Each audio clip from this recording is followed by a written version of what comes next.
প্রিয় দর্শক, আমিরাতের দণ্ডপ্রাপ্ত প্রবাসীদের মুক্তির বিষয়ে কথা বলবেন ডক্টর মোহাম্মদ ইউনূস। আরব আমিরাতে বিক্ষোভ করে দণ্ডপ্রাপ্ত হওয়া প্রবাসীদের মুক্তির বিষয়ে সেই দেশের ঊর্ধ্বতন কর্মকর্তাদের সঙ্গে অন্তর্বর্তীকালীন সরকারের প্রধান উপদেষ্টা ডক্টর মোহাম্মদ ইউনূস কথা বলবেন বলে জানিয়েছেন পররাষ্ট্র উপদেষ্টা মোহাম্মদ তৌহিদ হোসেন। রোববার 11 আগস্ট বিকেলে পররাষ্ট্র মন্ত্রণালয়ের অডিটোরিয়াম সাংবাদিকদের ব্রিফিংয়ে তিনি একথা বলেন। মতবিনিময়ের শুরুতে ছাত্র জনতার আন্দোলন নিহতদের স্মরণ করে 1 মিনিটের নীরবতা পালন করা হয়। পররাষ্ট্র উপদেষ্টা বলেন, বৈষম্য বিরোধী আন্দোলনের সমর্থনে বেশ কয়েকটি দেশে বিক্ষোভ হয়েছে। তার মধ্যে আরব আমিরাত বেশ কয়েকজন কর্মীকে আটক করা হয়, এমনকি জেলেও দেওয়া হয়েছে। বিষয়টি আমরা গভীরভাবে দেখেছি। তারা কিছুতেই যেন সাফার না করে সেই চেষ্টা করা হচ্ছে।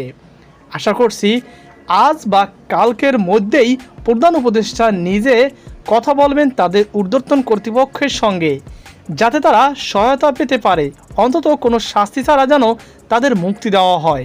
তারপর বাকিটুকু না হয় আমরা সহায়তা করার চেষ্টা করলাম।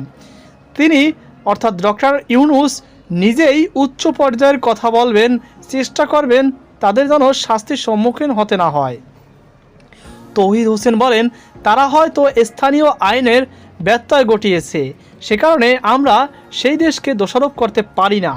তাদের যে আইন আছে সে অনুযায়ী তারা ব্যবস্থা নিয়েছে, কিন্তু তাদের সেন্টিমেন্ট যেটার কারণে তারা এটার পক্ষে এসেছে, তখন তারা হয়তো সেই আইন কানুন ভুলে গেছে অনেকে। আমরা চেষ্টা করব তাদের যেন মুক্তি করতে পারি। তো প্রিয় দর্শক, এমনটি বলেন উপদেষ্টা মন্ত্রী অর্থাৎ উপদেষ্টা যিনি রয়েছেন প্রবাসী কল্যাণ অর্থাৎ